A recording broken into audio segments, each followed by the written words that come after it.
welcome to the Oceaneers Travel Show. Back again this week, it's Charles. And Robert. Hello. We're going to get straight into it this week, Robin. Just jump right on in. Hi, jumping in feet first. We had a trip this weekend. We did, and it was well needed, much needed, and we had a good time. We did. And we briefly touched on it last week. We went to a place that we've never been before. It's a little, very small theme park located right outside, or actually right in Cherokee, North Kakalaka. I don't think anyone knows where Kakalak is. North Carolina, Cherokee, North Carolina, right in the middle of the Smoky Mountains. Yes. Beautiful scenery. Just a nice overall little quiet area to go, full of history and educational places to go as well. But Santa's land that we visited is, like you said, in the heart of Cherokee. And it's really probably one of the only like amusement areas in this city. So, if you're taking your kids to the mountains, especially the little ones, this is a great option for you. A lot of people out there are very familiar with the Pigeon Forge, Gatlinburg area. That's on the other side of the mountain from this. In Tennessee, where you have your Dollywood and, of course, Gatlinburg. All the attractions there are very popular. A lot more congested attractional areas in Gatlinburg and Pigeon Forge. Cherokee is more laid back, subdued. It is a reservation, of course. So nowhere near the traffic. No. Cherokee.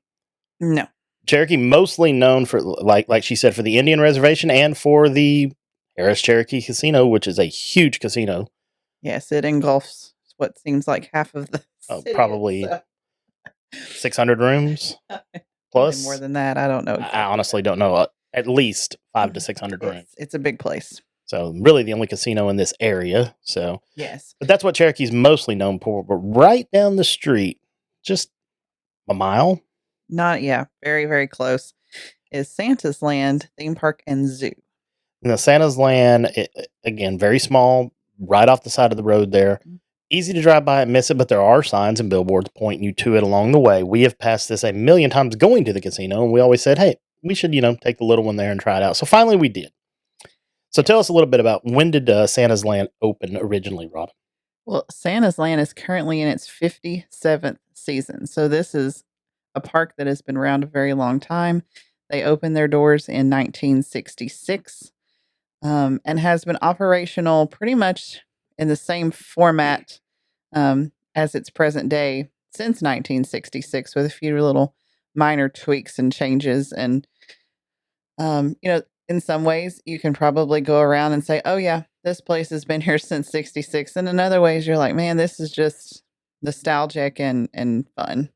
Yeah, if you go into this this amusement park expecting it to be a Disney World or a Dollywood or anything of, Dollywood's really massive amusement park. Really, it's on par with some of the other ones. But if you go into this expecting that, you are probably going to be disappointed. Correct. I mean, they bill it as a fun park and zoo, and that is exactly what it is. It's not meant to be thrills, chills. It's meant to be more of just, a fun day to, get out and see some things and luxuriate and just have a good time. If you're looking for thrills and chills, you need to go ziplining or something else. But which there's plenty of that there.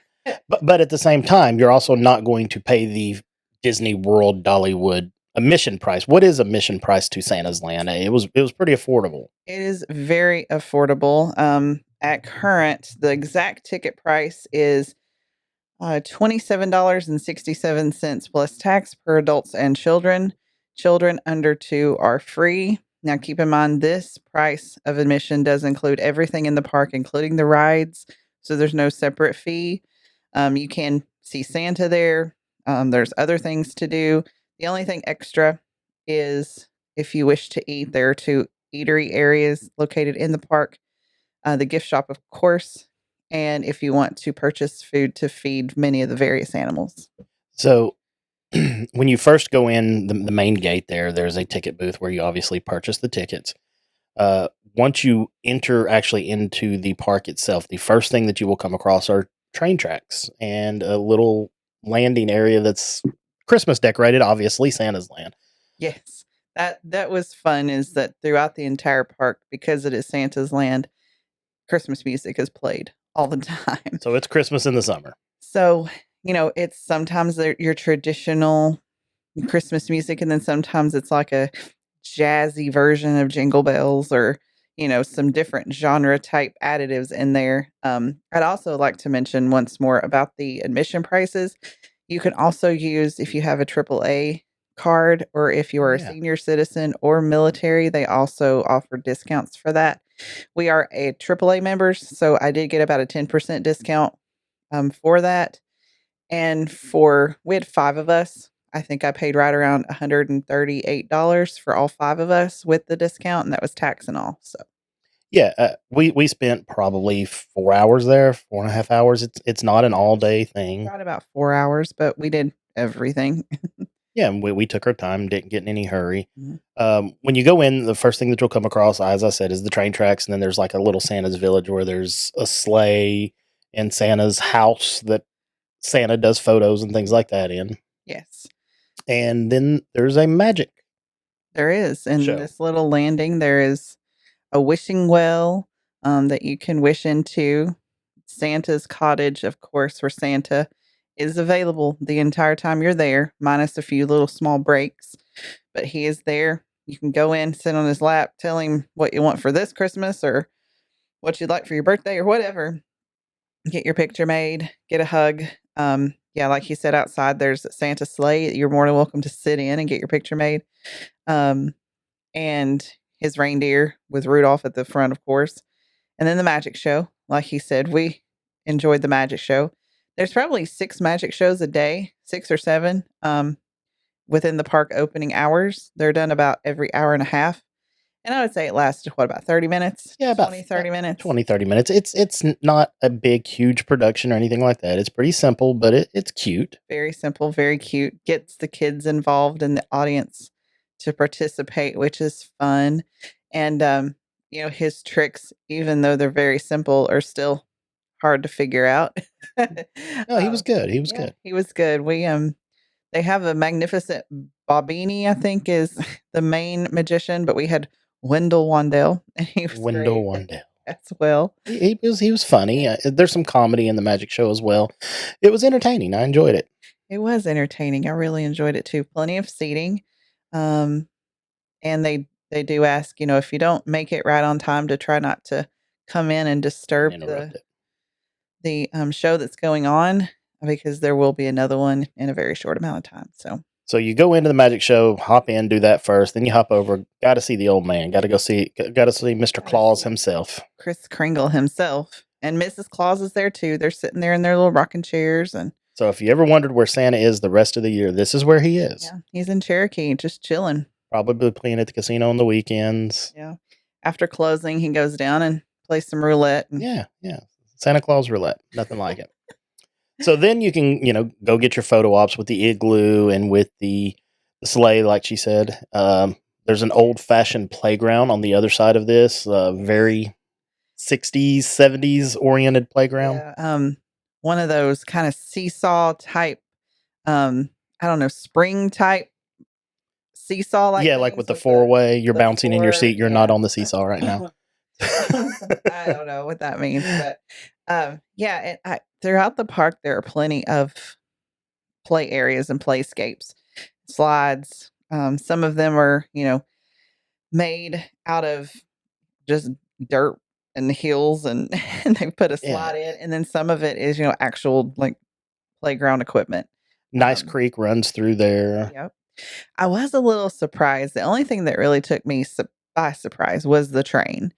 I guess it was cute. The train was cute. I guess I expected, I don't know, a different kind of train. I mean, this is more like I don't know other to explain it, like a mall train. Like you go to like some of these, indoor malls, and they have the little electric train that'll carry kids around, from point A to point B, or This was more like that. So it's just a little train, and you've got a operator kind of sitting on top of the train, not in the train, but on top of the train. And then you've got probably about 20 seats behind in the little various cars. Now it is on a train track, so it is cute. Um, but the seats getting in and out of them for an old fogey like me was it was challenging. took a little bit of a challenge, but let's keep in mind again, who is this park meant for? Yeah, this park is not meant for your teenagers or people our age. This is really meant for the younger kids. Probably 10 and under. 10 and under, yeah. 12 and under, maybe. Yeah, it was still cute. I got in there fine. My knees were up to my chest the whole time, but you just get to ride around the park, and it does have another stop. It takes about a total of 5 or 6 minutes to get all the way around. I mean, it's not a long ride, but it's a good way to start to see what all is there. It is. And you can get off at a different stop and use it to get around the park. Not that you really need it, because you can walk this park very easy. Yes, and it is cute. They've got a little depot and little. It's just cute. I mean, I don't know how else to describe it. As everything about this park is cute. So you get on the train, you ride it around the park, come back to where you started. You get out, start walking. That's where you encounter the zoo part of this. Yes, you definitely go through the zoo park before you get to the funland, Zooland, I guess they call it. Which was my favorite part of the park, to be honest with you. I really enjoyed that part. They have a ton of animals, y'all. Like a ton. When I first came around the corner, there's a little cottage and it says the deer house. And I was thinking, oh, okay. I walk in and there is this deer with these huge rack of antlers. And he's just chilling in there waiting for some food. He's like, hey, you got something for me? Because he's just licking his lips, like just waiting. And they've got the little machines, the quarter machines. You put the quarter in, twist it. It gives you the handful of corn so you can feed the deer, which my daughter absolutely loved. Yeah. How many times do you get to feed a reindeer? She thinks every deer is a reindeer. So even your traditional white-tailed fluffy deer, she thinks are reindeer. She's so right. Cute. And that's fine. But there was, white deer, black deer, brown deer. There was every color of the rainbow of deer in this thing, plus the little one that had the huge set of antlers. Yeah. Antlers, which it was just cute. But you do need lots of quarters because you're going to go through a lot of handfuls of corn because these suckers, they know you're there to feed them and they're waiting. And how many times do you get to feed a reindeer? Exactly. So do it. Enjoy it. But there's deer. There was goats. There was a camel, kangaroos. A bear. There was baby bears. But you did get to feed the bear, but you had to drop it through a tube, obviously. Yeah. You're not going to let a bear eat out of your hand. They do have baby bear feedings 3 times during the day. So the handlers will actually go out and get the baby bears and pick them up. But you're pretty close to these animals. I mean, you are able to get pretty close to them. You are. I like the goat enclosure because they had, goats like to climb and stuff. And so they had the little houses they could climb up on. And then between the 2 houses, they had this little like swingy rope bridge. And so the goats would just go back and forth. Picture deer. Yeah. Right here. This is what she's talking about. So it was just really, really cute. See, like I said, everything was cute. And then they had an alpaca. And I hope I got a picture of the alpaca and I'll put it here. But he looked like Charlie Chaplin. He did. He had a mustache. He had a black mustache and a little moppy hair kind of do going on. And yeah. And then they had the Charlie Chaplin. And some chickens and an emu. Yeah, they had some emus and chickens and hens and 4-horned goats. Uh-huh. And some parrots. Yeah, they had birds and I'm sure there's more that I'm not mentioning, but it was a good little petting zoo. It was a lot, yeah. You couldn't, like pet a lot of the animals for safety reasons. Mostly just the deer and the goats. You did have the ability to feed all of them with your quarter handful of food. So definitely take lots of change with you. So after you get through with the zoo area, we enter into the amusement area, which was called the Funland. The Funland. Yeah. And it's, again, cute. It is. It's fair type It rides. is fair type rides, but think like 1980s fair. Oh, this park is definitely a trip back in time. Yeah, and think about it's been there since the 60s, so these rides, most of them are probably there in the 60s. They've just been well maintained. And they still operational and really work well. There's a really nice carousel, with all the carousel amenities you could want with, the horses to sit on and the benches to sit on, whatever. I mean, it's a really good carousel. Then a couple of the spinny type. They have a Dumbo type ride that's like a helicopter. So you sit in it and push and pull on this little lever to go up and down. Then your typical kiddie rides of You had like the you have the main turning wheel in the middle, and the edges have, like there was one with cars, and it had like motorcycles and buses and taxis that you could get in. And then they had one that was on water with like different boats. All the boats were named after the reindeer, which was really cute. It wasn't working when we were there, but it was still cute to see. And then they had an old timey Ferris wheel, regular Ferris wheel.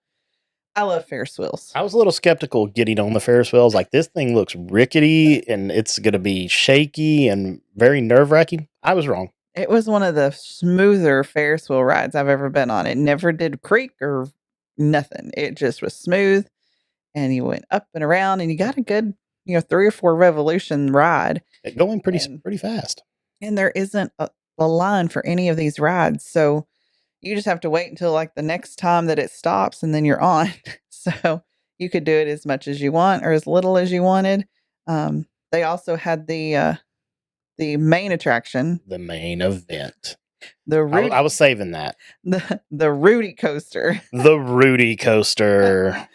So there will be some Rudy coaster right here for you to view. It's amazing. This is it's a little kiddie coaster. The Rudy coaster. A little zhuzh above probably, like some of the kiddie coasters. It's Barnstormer-esque, maybe not as as nice, not as brisk as that, but you get to ride behind Rudolph, your roller coaster headmaster, as you take a couple of, what would you say, like a 2 or 3 little helix turns, and go up and do another little helix turn, and you get to go around the little track twice during a revolution of your ride. So when the front car is formed in the shape of a reindeer, so yes. it's Rudolph. It's Rudolph, and it's the Rudy coaster. The Rudy coaster.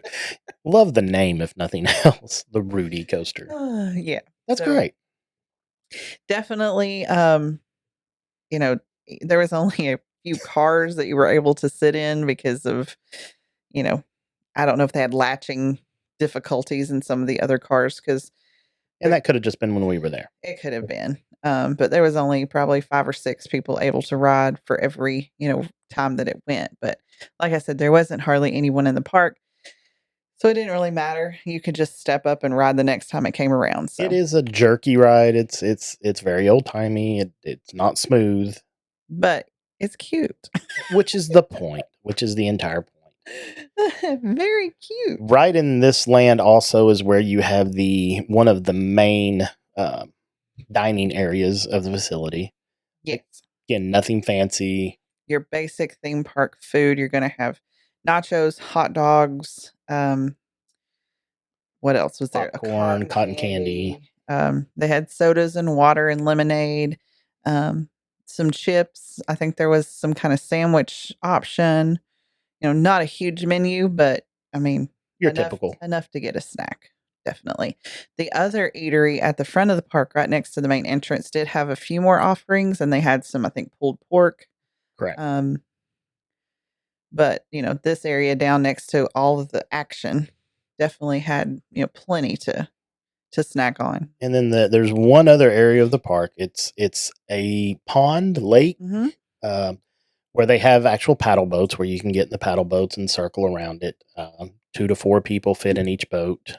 I think there was a maximum weight of like 564 pounds per boat. And they just asked that you try to equal out your weight distribution, because obviously if you put all the weight on one side, it's going to tip a little bit to one versus the other. So try to maintain that. And it's not a deep pond. I think at its max depth, it was 8 feet. 8 feet. And there are some koi fish in A there. lot of koi fish. It was pretty cool. Huge koi fish. Children 12 and under must wear a life vest at no matter what their swimming capability is. And the life vests are just the regular over the neck, strap around the waist type of Pretty life straightforward. vest. But it was fun. We did a couple loops around it, me and my daughter, and there are a couple animal cages inside the pond itself, so you can get up close and take a look at those. Is there some birds in there? Some birds and some monkeys in one of them. Okay. And you can feed the koi fish as well. Yes, there's another place to get, food from the little 25-cent dispensaries to feed the fish. Where you can take it out and feed the fish. Back here also was a place to get snow cones. Correct. So that was cool. You could get snow cones back there. I believe in the middle of the park, there was also a place to get funnel cakes. There was definitely a place to get funnel cakes. We did not partake in any of the food, so I can't really tell you how it was. Speak for yourself. Did you eat something? I did. What did you eat? I must have missed this. Yeah, you did. You were outside in the parking lot taking some pictures and some things like that. Okay. And me and her father decided to partake in some of their homemade fudge. Oh, yeah, the candy. There was a little candy shop. There's a candy shop at the front. It's like Granny's or Mrs. Smith's. Granny Claus's. What was it Something called? Something like that, yeah. Homemade fudge, which I'll list some of that also. But I personally was a big fan of the vanilla cashew fudge. It was quite delicious.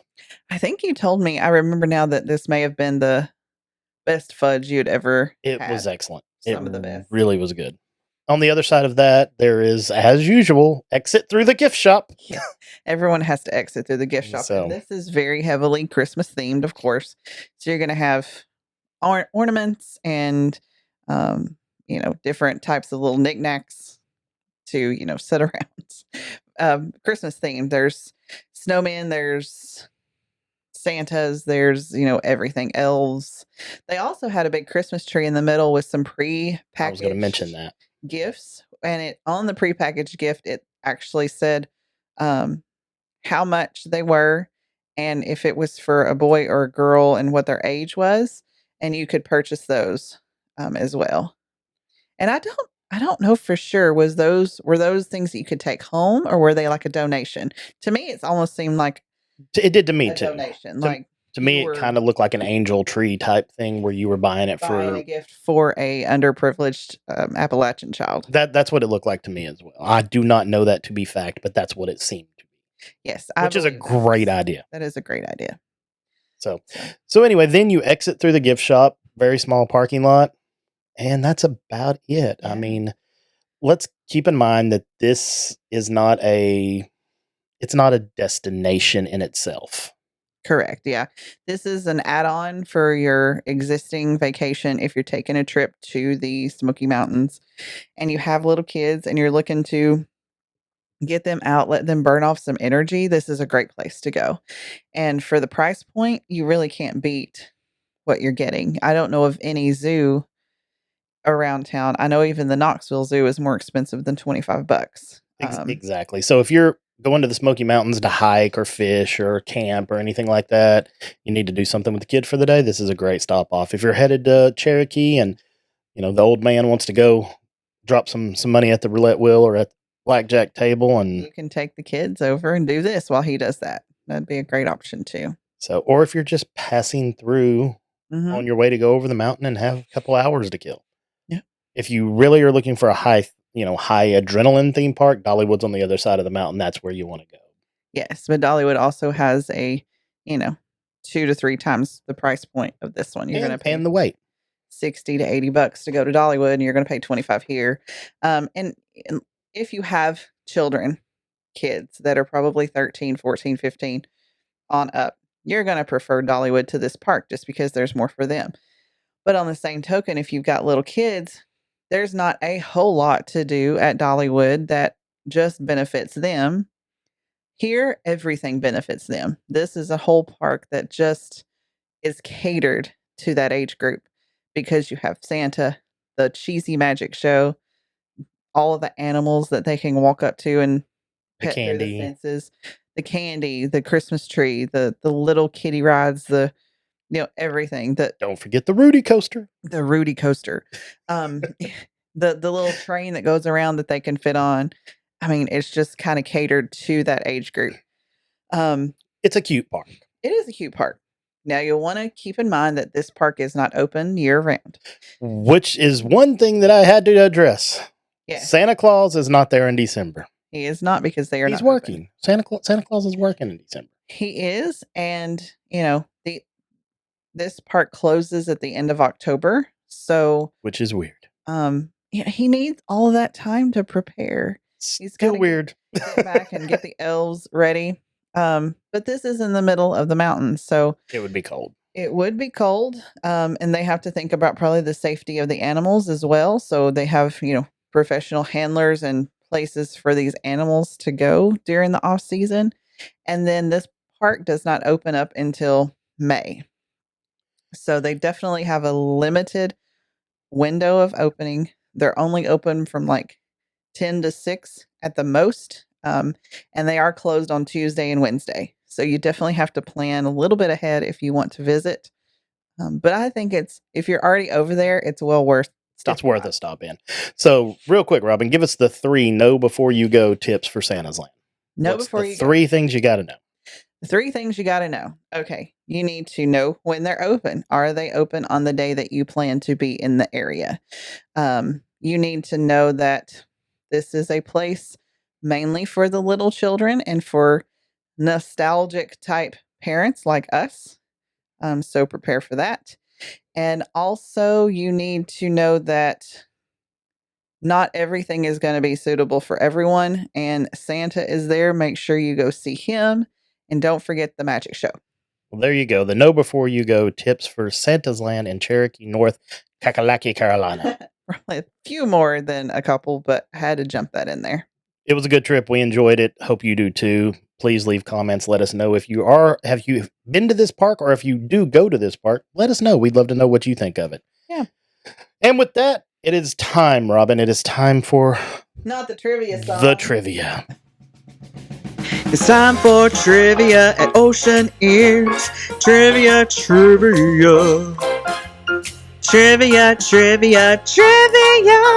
It's time for trivia. Wow! All right, Robin. We had a trivia question last week. Last week, it was all about Halloween horror nights. Horror. Yeah, that's a different word. Better? That's a horror. Different. Yep. Not. Say it one more time. We can't say that on the show, Rob. We can't say that.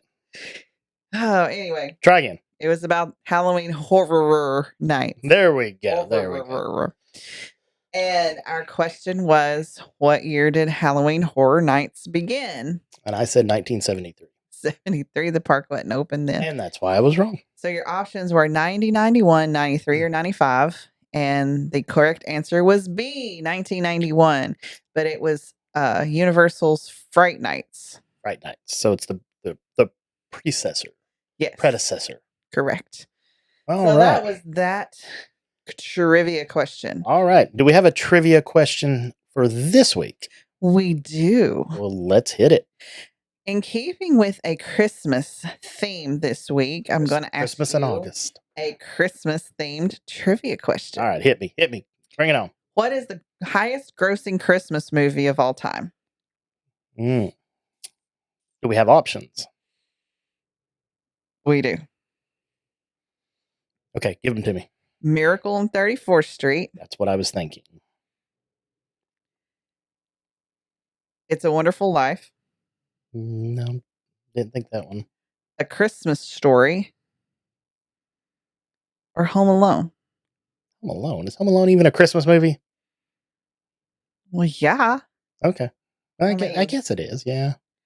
It happens at Christmas. They left Kevin at home. Yeah. When they went to Paris. It is. It's a Christmas movie. He had to spend Christmas by himself. I'm going to go with Miracle on 34th. Old man next, and Marv and and what was the other guy's name?